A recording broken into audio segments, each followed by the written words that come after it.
Shalom amigos. Bueno, vamos a seguir con el libro de Números de Bamidbar, que es el cuarto libro de la Torá, y vamos a comentar algo acerca de un par de rebeliones que hay en el seno del campamento de los israelitas, ¿no? Son dos rebeliones simultáneas. Es una rebelión, pero que en realidad son dos, se representa como una, pero son dos, que nos trae el relato de la Torá en una sección de la Torá, la parashá llamada Koraj, que ocupa el texto entre los versículos 16.1 y 18.32 del mismo libro que les decía de Bamidbar de Números. Ambos intentos, o sea, ambas rebeliones,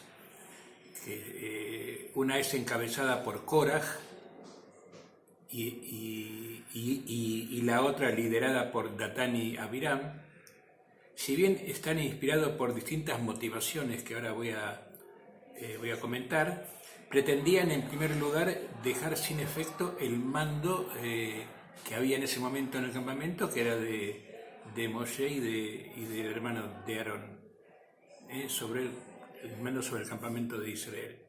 Con este propósito, entonces, estas personas, Koraj, Datán y Abiram, consiguieron numerosos adeptos. En el capítulo 16, versículo 2 de este libro, se nos informa leemos que se enfrentaron a Moisés junto con 250 hombres de los hijos de Israel, jefes de la congregación, representantes de la asamblea y hombres de reputación. Es decir, que se rodearon de una buena cohorte de entusiastas que apoyaron esta pretendida insurrección. Koraj, primo de Moshe y de Aarón, él comienza cuestionando el orden jerárquico general en el versículo 16.3. Les dice a Moshe y Aarón: ustedes toman demasiado sobre sí mismos porque toda la congregación es toda santa. Entonces, ¿por qué se elevan por encima de la asamblea del Señor? Es decir, si todos somos iguales, ¿quiénes son ustedes para estar por encima de nosotros? Atribuyéndose que solamente Moshe puede transmitir los preceptos de Dios y todas esas consideraciones que transmitían luego al pueblo. Según las interpretaciones posteriores tradicionales, digamos, esta postura de Koraj en realidad escondía su deseo, que era el de ser sumo sacerdote. Eso es algo muy común, incluso siempre la lucha por el poder se ocultan tras grandes enunciados justicieros para en realidad perseguir un propósito individual, ¿no? de renombre. El deseo de Koraj era ser sumo sacerdote en lugar de Aarón. Dice, si mis primos somos la misma familia, solo que de ramas distintas, está ahí, porque yo y mis hijos también no podemos ser sacerdotes, porque recordemos que los levitas tenían una posición dependiente, supeditada a los sacerdotes. Solamente podían ser sacerdotes, es decir, Kohanim, los de Aarón y sus descendientes, no el resto de los levitas a esta altura del partido, ¿no? Y claro, es como para que lograr ese propósito de ocupar un sitial que él creía que le correspondía, se tenía que ver obligado a derrocar también a Moshe, porque no podía, fuera del lugar de Aarón, nunca iba a lograr la anuencia de Moisés. Entonces lo que hizo fue procurar, y lo consiguió en parte, que una gran parte del pueblo apoye su postura, ¿no? El cuestionamiento de Datán y Abiram, que también está en esta parashá, en esta sección, contra Moisés era diferente.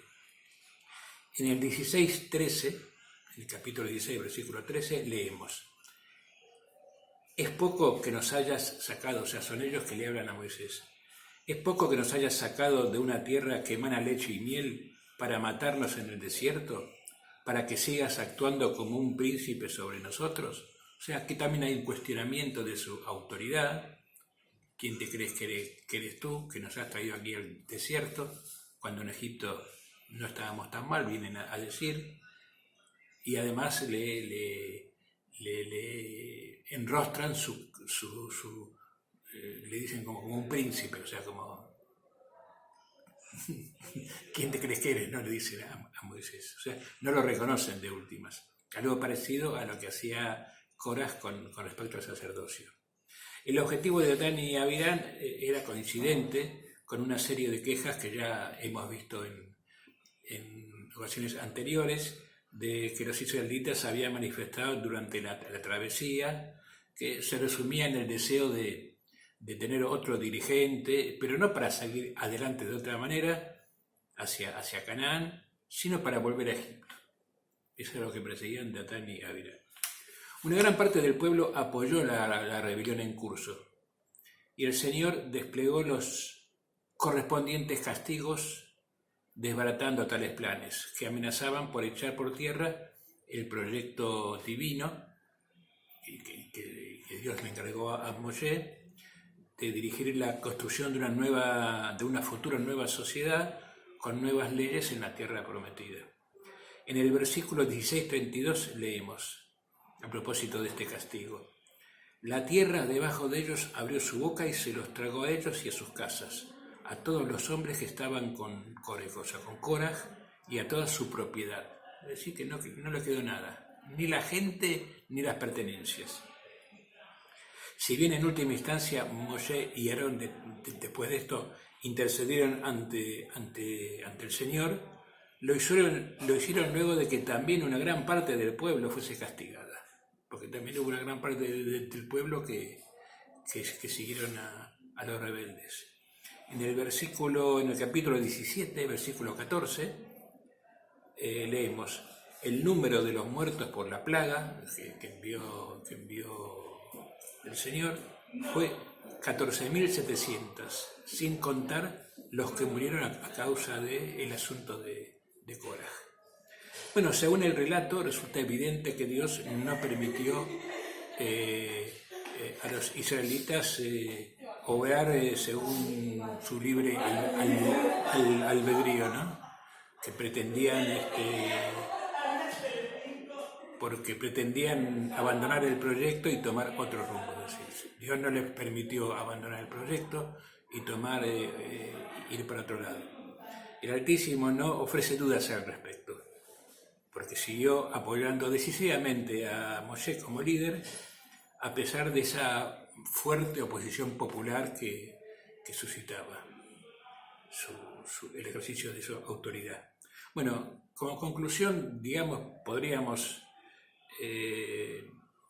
mencionar que la historia del pueblo judío, la historia posterior de miles de años del pueblo judío, nos certifica que Dios, como suele suceder habitualmente, estaba en lo correcto, porque de haber triunfado esa rebelión, tal vez Israel y la Torá se hubieran perdido, como quien dice, entre las brumas del tiempo, como pasó con tantos otros pueblos y creencias, ¿no? En una lectura actualizada de hoy en día, podría afirmarse que gracias a que Dios no fue, entre comillas, democrático, la historia judía llegó para quedarse y para contribuir espiritual y materialmente a lo que solemos llamar con mucho optimismo el arreglo del mundo, o el intento de arreglar el mundo, que en hebreo se dice tikkun olam. Por supuesto, esto deja abierta la discusión, ¿no?, de hasta qué punto la mayoría, seguir lo que dice la mayoría es lo correcto, y cómo a veces, ya que Dios no se manifiesta de una forma tan evidente como en estos relatos, cómo hay que hacer para escuchar la sabiduría que nos permita equivocarnos lo menos posible. Bueno, muchas gracias por vuestra atención. Shabbat Shalom a todos y hasta la próxima. Chao.